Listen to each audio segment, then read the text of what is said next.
오늘 함께 나눌 하나님 말씀은 에베소서 3장 14절부터 21절까지입니다. 이러므로 내가 하늘과 땅에 있는 각 족속에게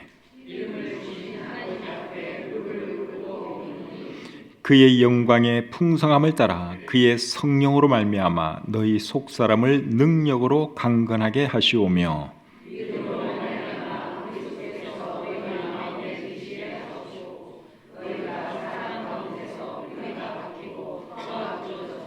능히 모든 성도와 함께 지식에 넘치는 그리스도의 사랑을 알고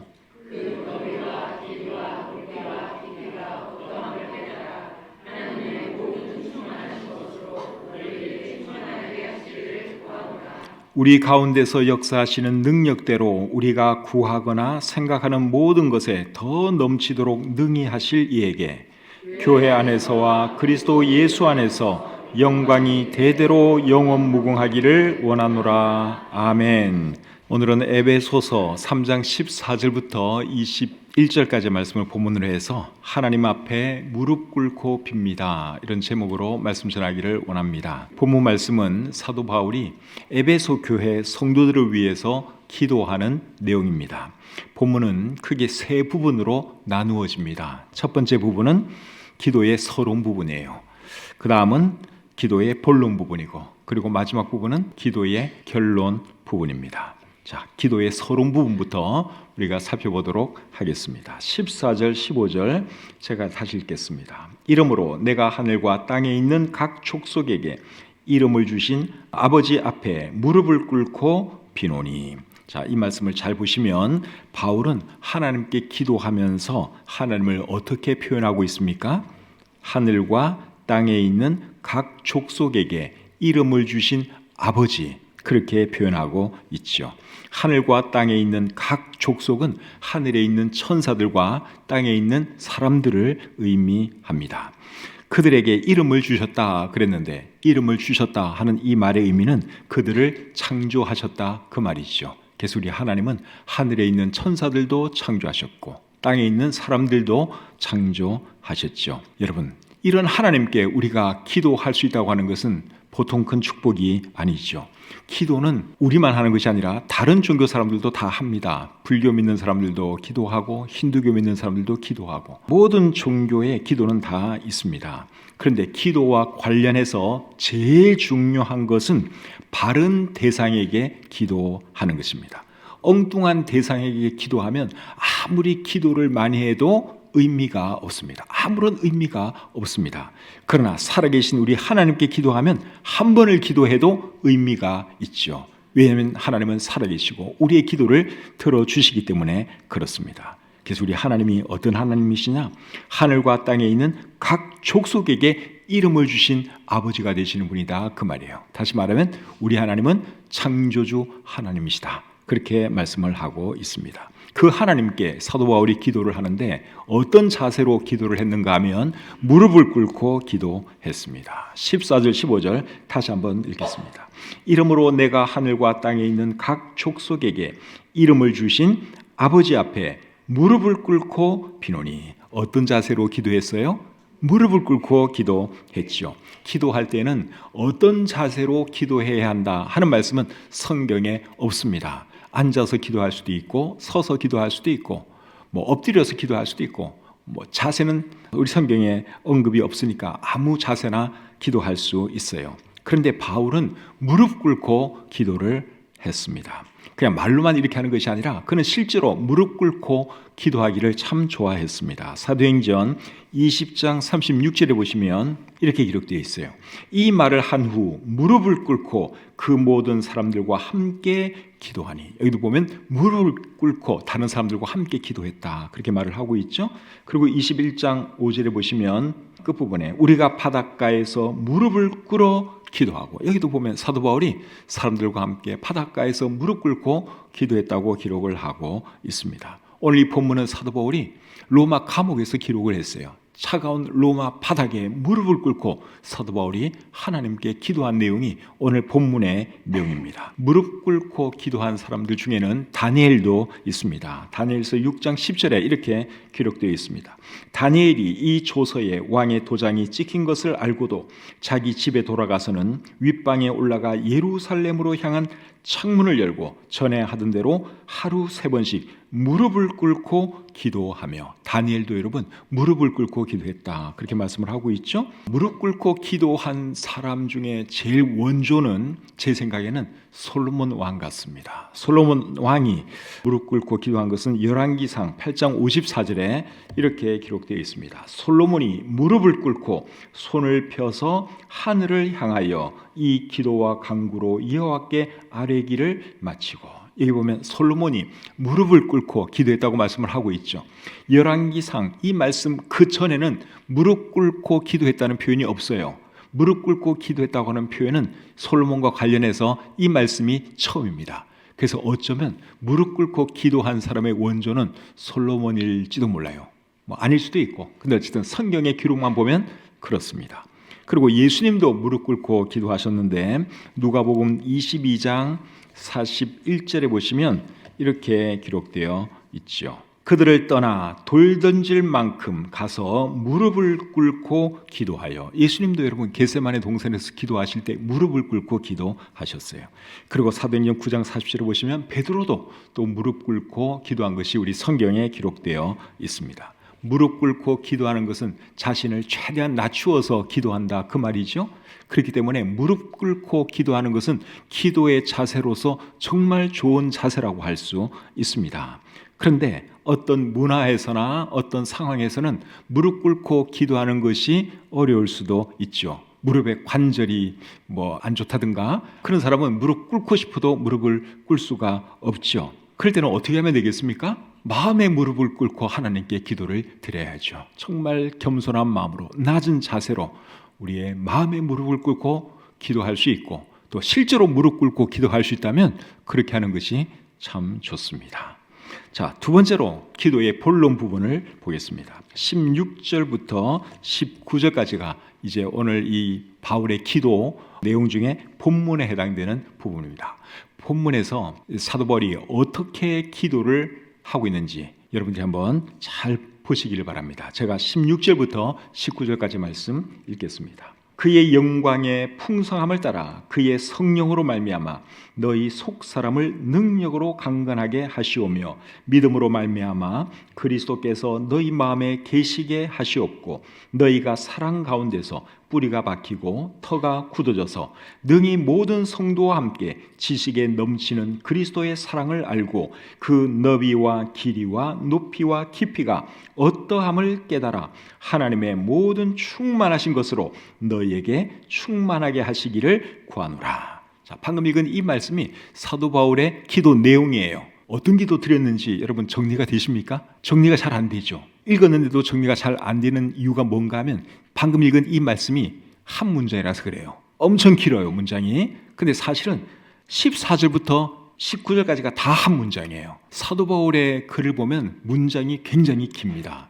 그래서 이 핵심이 뭔지 파악하는 것이 쉽지 않을 때가 간혹 있어요. 자, 16절부터 19절에서 사도 바울이 기도한 내용은 크게 4가지입니다. 첫 번째는 에베소 교회 성도들을 강하게 해달라고 기도했습니다. 16절 말씀 여러분 다시 한번 보세요. 그의 영광의 풍성함을 따라 그의 성령으로 말미암아 너희 속사람을 능력으로 강건하게 하시오며. 자, 여기 보면 이제 첫 번째 기도 내용이 나와요. 제일 끝에 말이 능력으로 강건하게 하시오며. 이게 첫 번째 기도 내용입니다.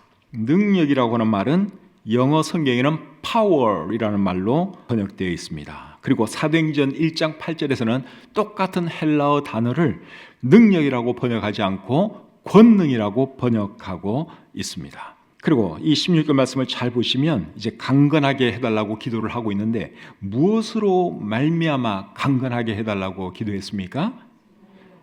그렇죠. 그의 성령으로 말미암아. 16절 말씀 제가 다시 한번 읽겠습니다.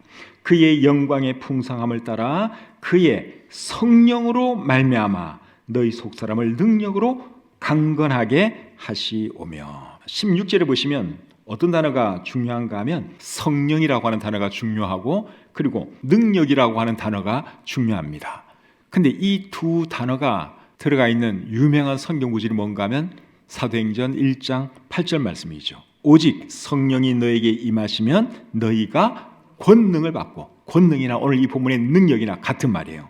성령이 너에게 임하시면 너희가 권능을 받고. 성령을 받은 사람들은 이미 사실은 권능을 받은 사람이에요. 능력을 받은 사람이에요. 그런데 왜 사도 바울은 성령으로 말미암아 능력으로 강건하게 해달라고 기도를 하고 있을까요? 이 사람들은 구원받은 사람들이에요. 성령도 받은 사람이에요. 능력도 받은 사람이죠. 그럼에도 불구하고 능력으로 강건하게 해달라고 기도하고 있습니다. 그 이유는 그들이 성령으로 더 충만해지기를 바라는 마음 때문에 그런 기도를 하는 것이죠. 에베소서 5장 18절에 보시면 성령으로 충만함을 받으라 하는 말씀을 사도 바울이 하고 있습니다. 그러니까 사도 바울이 에베소 교회 성도들에게 바라는 것은 이 사람들이 더 성령으로 충만하게 되는 것을 바라는 거예요. 그 마음으로 이제 16절 말씀을 하고 있는 것이죠. 성령 받는 것은 구원받을 때 한 번 일어나는 일이지만 성령으로 충만케 되는 일은 수시로 있어야 하는 일이에요. 그리고 매번 자주 있어야 하는 일입니다. 그래서 바울이 이제 이런 기도를 하고 있는 것이죠. 성령으로 충만해지면 강건한 그리스도인이 되는 것이죠. 능력 있는 그리스도인이 되는 것입니다. 그래서 사도 바울이 첫 번째로 기도한 내용은 에베소 교회 성도들을 강하게 해달라고, 성령으로 말미암아 강하게 해달라고 기도했습니다. 두 번째로 사도 바울이 기도한 내용은 그리스도께서 그들의 마음에 계시게 해달라고 기도했습니다. 17절 상반절을 보겠습니다. 믿음으로 말미암아 그리스도께서 너희 마음에 계시게 하시었고, 이게 이제 두 번째 기도 내용이에요. 믿음으로 말미암아 그리스도께서 너희 마음에 계시게 하시옵고. 그리스도께서 마음에 계시게 해달라 하는 이 말의 의미는 마음 중심에 계시게 해달라 그 말입니다. 구원받은 사람들 마음에는 그리스도께서 계시죠? 더 정확하게 말하면 그리스도의 영이 계십니다. 그리스도의 영을 우리는 다른 말로 성령이라 그러죠. 그런데 어떤 사람은 그리스도께서 마음 중심에 계시고 어떤 사람은 마음 구석에 계십니다. 이 사람에 따라서 달라요. 구원받은 사람 마음속에는 다 그리스도께서 계십니다. 그리스도의 영이 계십니다. 근데 어떤 사람 마음에는 그리스도께서 마음 가운데 계시고 어떤 사람 마음에는 또 구석 한 귀퉁이에 예수님이 계신다 그 말이에요. 그걸 어떻게 알 수 있는가 하면 그 사람의 삶을 보면 알 수 있습니다. 그리스도가 마음 중심에 계신 사람은 그리스도의 지배를 받으면서 삽니다. 그 사람의 왕은 그리스도예요. 그리스도께서 하라고 하는 대로 그 사람은 실천을 합니다. 그런 사람은 그리스도가 마음 중심에 계시는 사람이에요. 그런데 그리스도가 마음 한 귀퉁이에 계시는 분들은 그 사람들은 자기가 왕이에요. 그리스도를 마음에 모시고 있지만 그리스도의 말 듣지 않아요. 여전히 자기 중심에 자기가 있습니다. 자기 마음대로 하는 거죠. 그래서 구원받은 사람이라고 할지라도 그 사람의 삶을 보면 누가 그 사람의 진짜 주인인지 그걸 알 수가 있어요. 같은 그리스도가 마음에 계신다 할지라도 어떤 사람은 중심에 계시고 어떤 사람은 구석 한 귀퉁이에 예수님이 계신다 그 말이에요. 근데 에베소 교회 성도들 중에도 아마 그런 사람들이 있었던 것 같습니다. 구원받았음에도 불구하고 여전히 자기가 왕노릇하는 그런 사람, 그리스도의 말 듣지 않는 그런 사람들이 있었겠죠. 그래서 바울이 하는 기도가 그리스도께서 그들 마음 중심에 계시게 해달라고 기도한 것이죠. 17절 말씀 다시 한번 보겠습니다. 믿음으로 말미암아 그리스도께서 너희 마음에 계시게 하시옵고. 그리스도께서 여러분 마음 중심에 계시게 하려면 우리에게 뭐가 필요한 줄 아십니까? 믿음이 필요해요. 믿음이 있어야 그리스도를 우리 마음 중심에 모시고 살아갈 수 있습니다. 그래서 17절 앞부분에 보시면 믿음으로 말미암아 그리스도께서 너희 마음에 계시게 하셨고, 믿음이 있어야 그리스도가 우리 마음의 중심에 계실 수 있다 그 말이에요. 왜 그런가 하면 그리스도께서 마음 중심에 계시면 그 사람은 그리스도의 지배를 받지요. 근데 그리스도의 지배를 받으려면 뭐가 있어야 되겠어요? 믿음이 있어야 되는 거예요. 믿음이 없는 사람은 절대로 예수님 말 안 듣습니다. 자기 마음대로 해요. 근데 믿음이 있는 사람은 주님께서 하라고 한 그대로 실천하면서 살아가는 것이죠. 그래서 그리스도를 중심에 모시고 살아가려면 뭐가 필요하다는 거예요? 믿음이 필요한 거예요. 믿음이 있어야지 내가 정말 주님을 나의 왕으로 인정하고 모시고 살아갈 수 있는 것이고 주님의 말씀에 전적으로 순종할 수가 있기 때문에 그렇습니다. 그래서 우리 믿는 사람들의 삶에 있어서는 믿음이 여러분 얼마나 중요한지 모릅니다. 우리가 구원받은 것도 믿음으로 구원받았죠? 살아가는 것도 우리가 믿음으로 살아가야 돼요. 믿음이 있어야지 정말 그리스도를 나의 왕으로 인정하고 주님의 명령 따라 순종할 수 있기 때문에 그렇습니다. 저와 여러분들 마음속에는 우리 예수님이 어디에 계시는 것 같습니까? 마음 중심에 계실까요? 아니면 마음 한 구석에 가 계실까요? 이게 사람마다 다 틀려요. 이 중에는 정말 마음의 중심에 계신 분도 계세요. 또 그렇지 못한 분도 계시라고 생각을 합니다.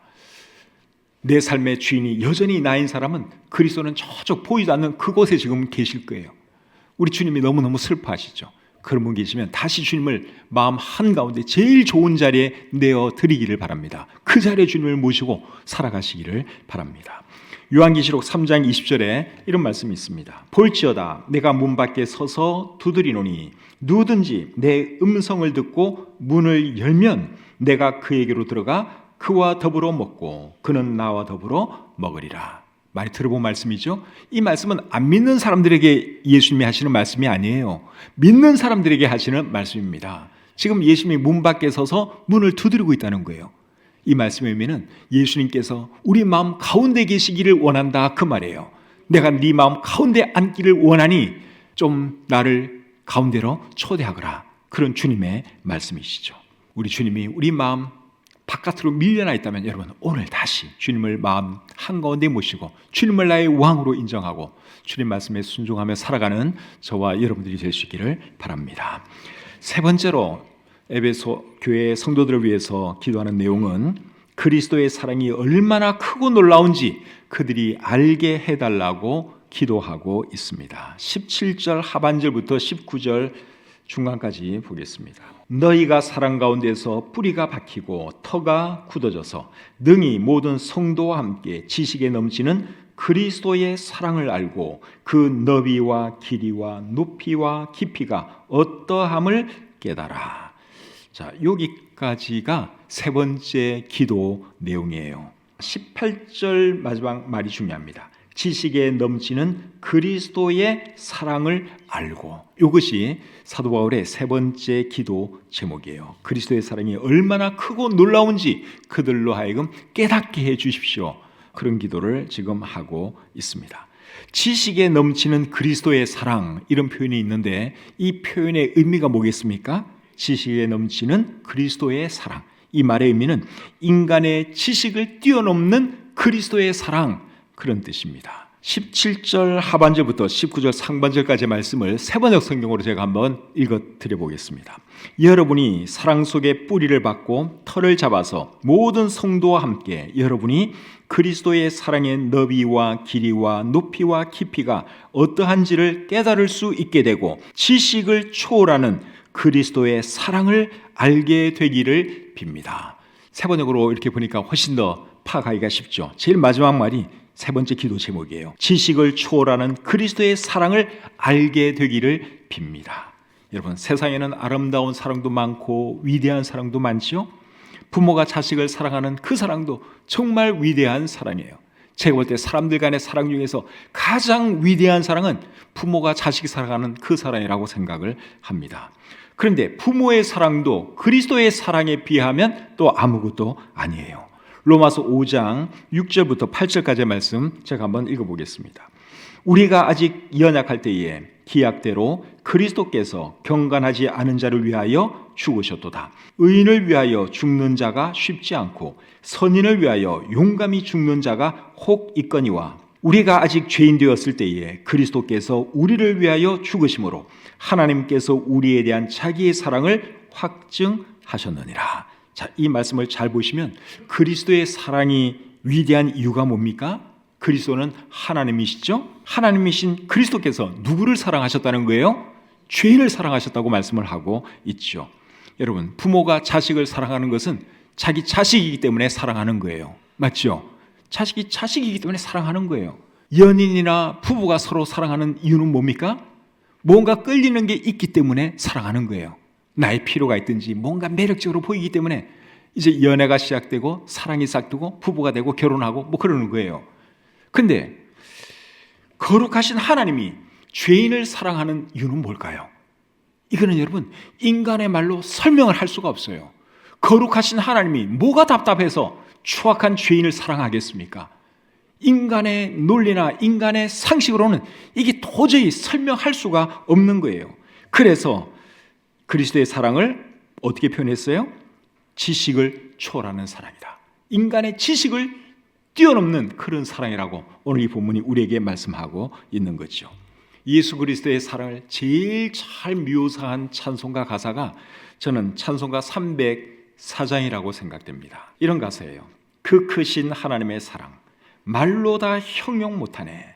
저 높고 높은 별을 넘어 이 낮고 낮은 땅 위에 죄 범한 영혼 구하려 그 아들 보내사 화목제물 삼으시고 죄 용서하셨네. 3절 하늘을 두루마리 삼고 바다를 먹물 삼아도 한없는 하나님의 사랑 다 기록할 수 없겠네.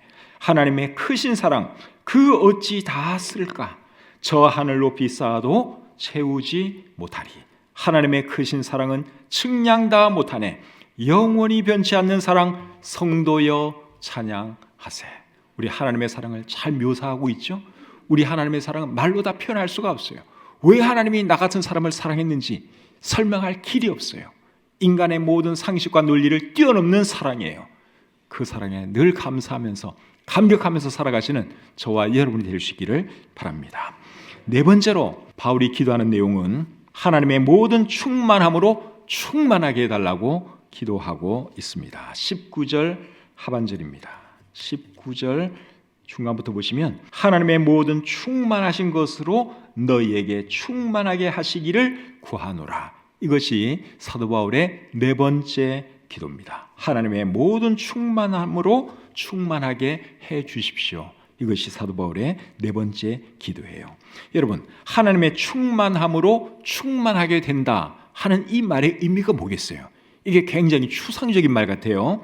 하나님의 충만함으로 충만하게 된다 하는 이 말의 의미는 그리스도의 신성에 참여한 자가 된다, 그런 뜻으로 여러분들이 이해하면 조금 쉽게 이해가 될 거라고 생각이 됩니다. 골로새서 2장 9절 10절 말씀을 제가 한번 읽어드리겠습니다. 그 안에는 신성의 모든 충만이 육체로 거하시고 너희도 그 안에서 충만하여 졌으니. 여기 보니까 그리스도 안에 신성의 모든 충만이 육체로 거하신다, 그런 말을 하면서 너희도 그 안에서 충만해졌다, 그런 말씀을 하고 있죠. 그래서 그리스도 안에서 충만해졌다 하는 이 말은 그리스도로 말미암아 하나님의 신성에 참여한 자가 되었다, 그런 뜻이기도 하죠. 에베소 교회 성도들은 구원받은 사람들이에요. 이미 하나님의 신성에 참여한 사람들이 되었습니다.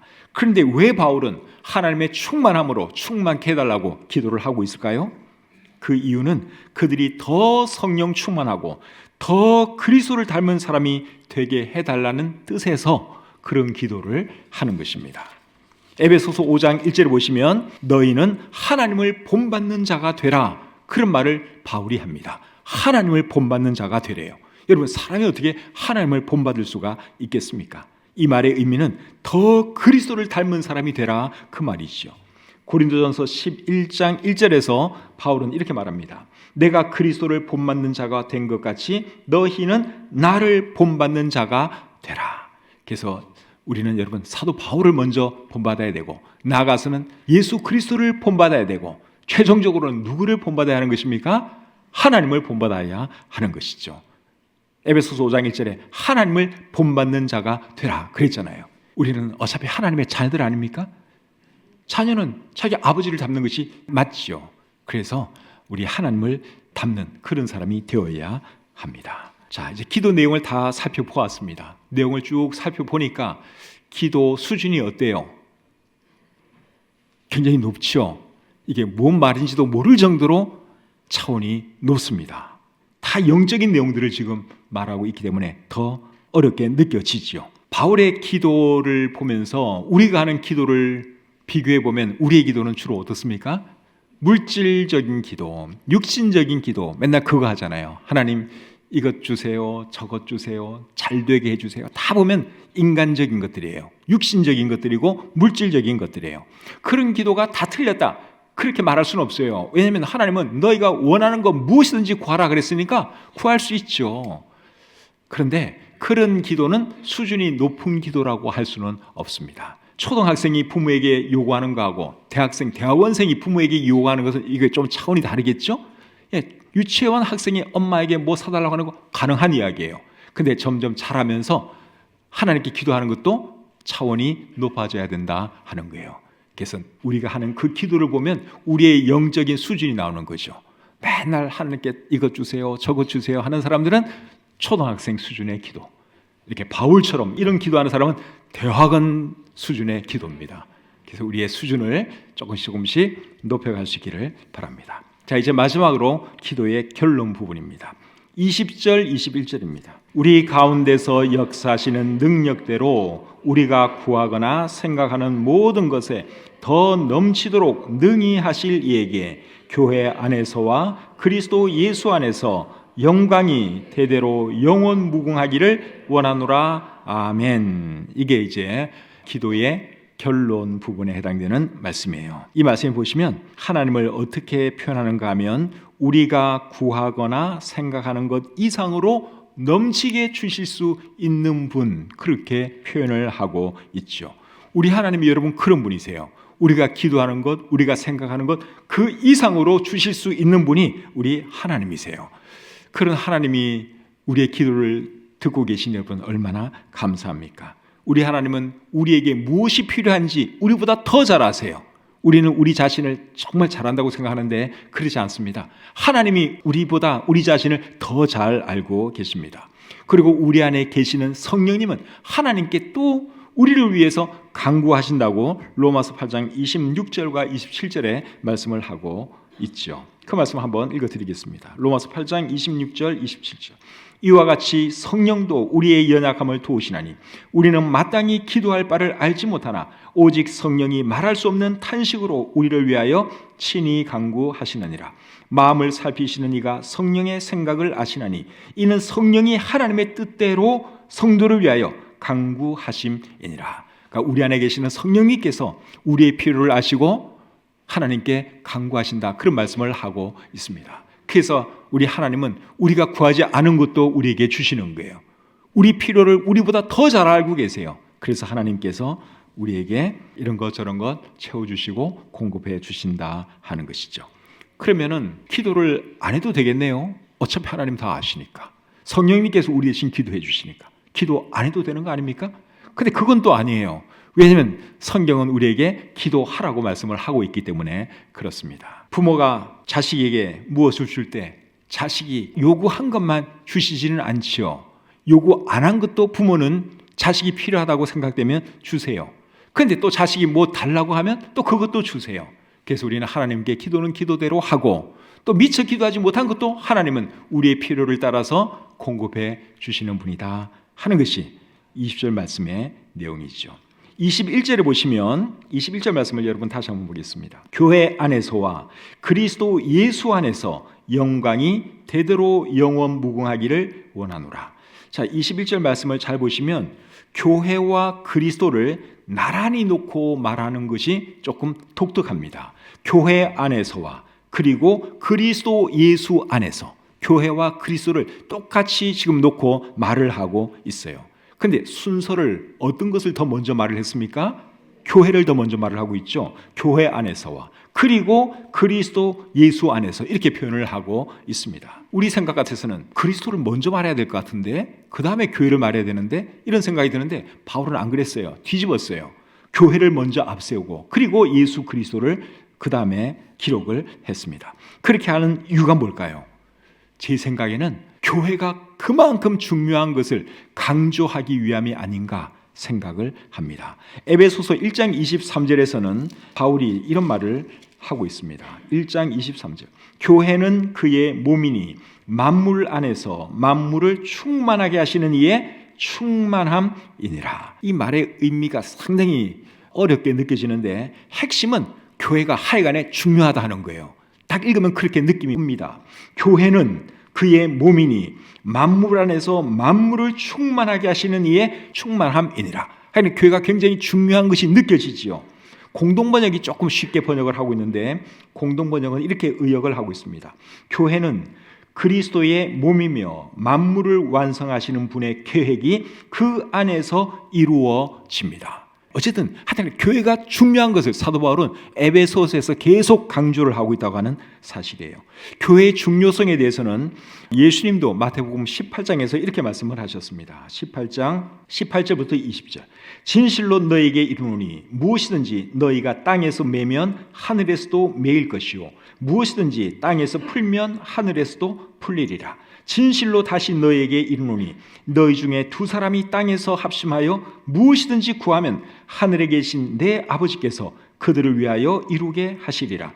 두세 사람이 내 이름으로 모인 곳에는 나도 그들 중에 있느니라. 이 말씀은 교회의 중요성을 강조하는 말씀이에요.